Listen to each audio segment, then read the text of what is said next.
or if you're really rich and think she's cute, just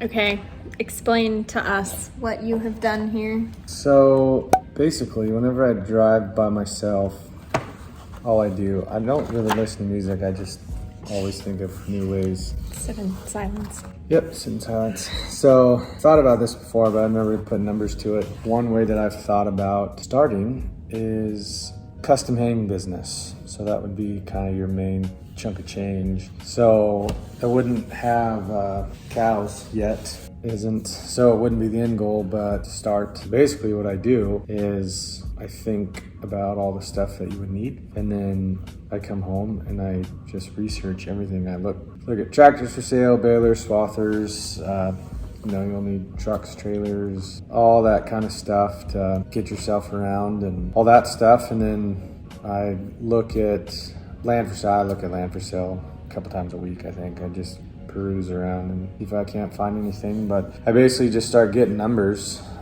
see what land's for sale this week and how much it is and what it comes with, if there's a house or if it's irrigated or if it's got any of that. And then I get all those numbers down and get the loan calculator out. And if you look on, two of the big ones is Farm Credit Services and FSA on what you need to do and all that stuff. But anyway, after I get all that, I kind of, as best as I can, crunch down what your monthly expenses would be.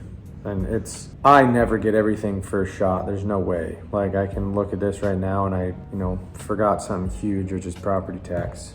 That's obviously going to change my monthly numbers. And so I did this in about 20 minutes, and you kind of look at it and go back through and see all the stuff you missed and call your parents, call grandparents, call friends who own land. I've never owned land before, so I don't know all the ins and outs of all the stuff that comes with that. What are some of the things that people should consider, like, that you're considering? Like, what are things that people have to think about? Like with monthly expenses? Yeah. I mean, like I said, property taxes, I always forget that one.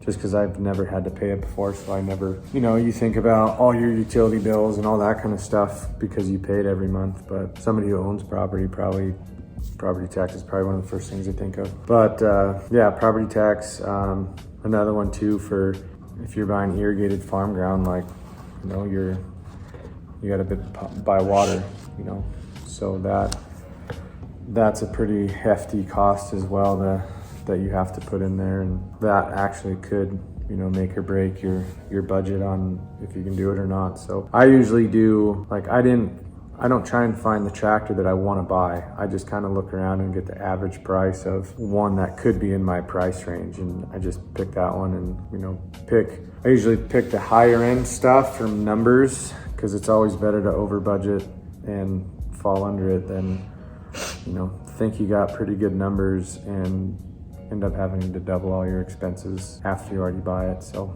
I always find a pretty large amount for monthly expenses, and then I usually round it up and then tack on another 10% on top of that. So yeah, it'll add up pretty quick.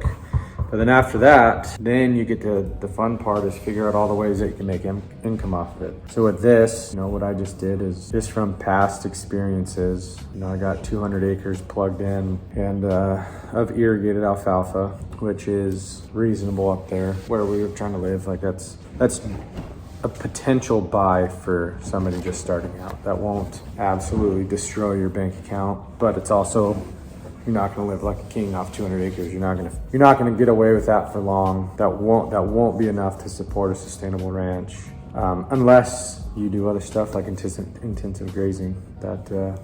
What does intensive grazing mean? That is a Pandora's box of information. That if you don't know anything, definitely look into it. Some ranchers, firm believers in it, some aren't. Most ranches are not intensive grazing. They graze grass in the summer and while they're farming all summer, and when the snow hits, they'll feed all the hay that they grew every year, and not a bad way to do it. Most people do it, but intensive grazing is, I don't think it's new. I don't know that much about it, again, because I've never done it, but they say, and I've seen it done by ranches, where you can essentially run a lot of cows on a little bit of property and never have to buy a bale of hay. Even if it snows a couple feet, they'll figure it out.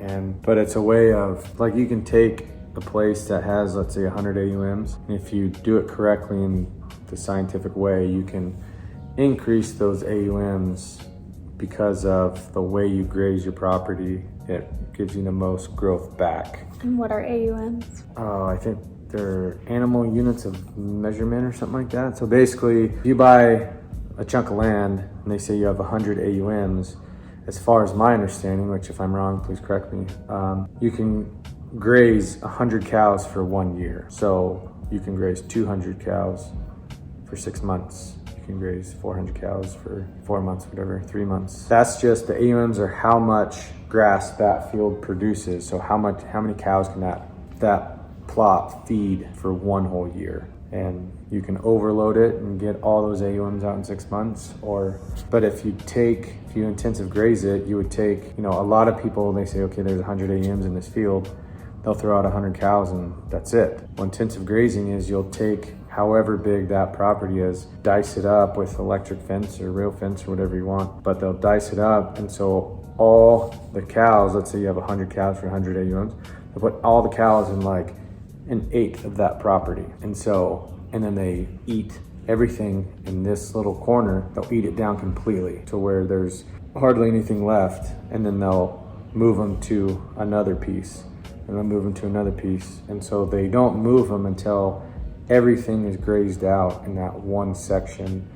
And then after they get through all the pieces, they put them somewhere else. Well, doing that for year after year after year, you will increase your AUMs. But that's getting above my expertise. Like I said, I don't know a ton about it. That's about the very tip of the iceberg. It gets a heck of a lot deeper than that if you really want to get into it. But with that being said, that is another source of income I have for this piece. Is I can hay it, then I can custom graze it. So I can have the neighbor pay me to come feed his cows, or put his cows on my piece and graze it out. And then I can be in charge of implementing the grazing schedule. So if I want to do, which I'd have to go to a class or 5 classes read a whole bunch of books on how to do this. But, I can tell the neighbor, hey, I can feed 100 cows for 3 months, and they'll pay me, because I think every rancher in the world wants more grass. Maybe not everyone in the world, but a lot of guys can't grow their herd because they don't have grass. So that kind of stuff wouldn't be hard to find. But again, that's not a huge moneymaker either. That's usually about $1 a head a day, 30 bucks a month per cow. So if you have 100 cows, it's whatever that is. So like I said, that won't pay the mortgage, that won't do anything, but it definitely helps. But yeah, I go through and I write all the ways to make income off it. Hay your own place and sell the hay, or hay your own place and buy a mixer and get the neighbor out and tell him you'll feed his cows all winter long so he can go to Mexico for 6 months, and you charge $2 a head a day. You just feed his cows all winter. So you already have the hay. So basically, if you want to do anything like cattle ranching, you have to have another job or like a side hustle, essentially. I mean, maybe our great grandkids won't, once we get the land paid off. I think they're just saying that, there's cows, land, and equipment. There's three legs to a bar stool, and you have to not owe on 2 of them to be profitable. Which isn't true, because you can still be profitable if you owe money on stuff. You just have to be smart. But they say that's when you really turn on the heat for making income. So if we can get all this stuff paid off, then yeah, maybe 10 generations away, they'll be able to be just as self-sustaining. But most people have some other income. They have, like I said, they'll already have the haying equipment, so they could go, hay the neighbor's stuff because he's old and doesn't want to do it anymore. Stuff like that. I know some guys that, they feed their cows liquid feed, Anapro or Lumix, and they already do that. And so they just became dealers. So they get a discount on their stuff, and then they provide neighbors with everything. So kind of a win-win there. But that's an extra income. Some people will take on neighbors' heifers, calf heifers out, you know, during calving season if they're going to calve their own, or send their high school kid away for a month and have them go calve out the neighbors' heifers, you know, or whatever. You can probably make it without extra stuff, but I don't know, maybe even you can't. There's 1,000 different ways to start. I don't think if you start with nothing, no money, no inheritance, no nothing, there's no way you can borrow all that money. You'll never see debt free. Yeah. I don't think so. But they got a beginning farmers and ranchers loan that if anybody's looking into it, I mean, this is probably going to be your best shot. There is a whole bunch of different, you know, requirements and stuff that you have to fall under.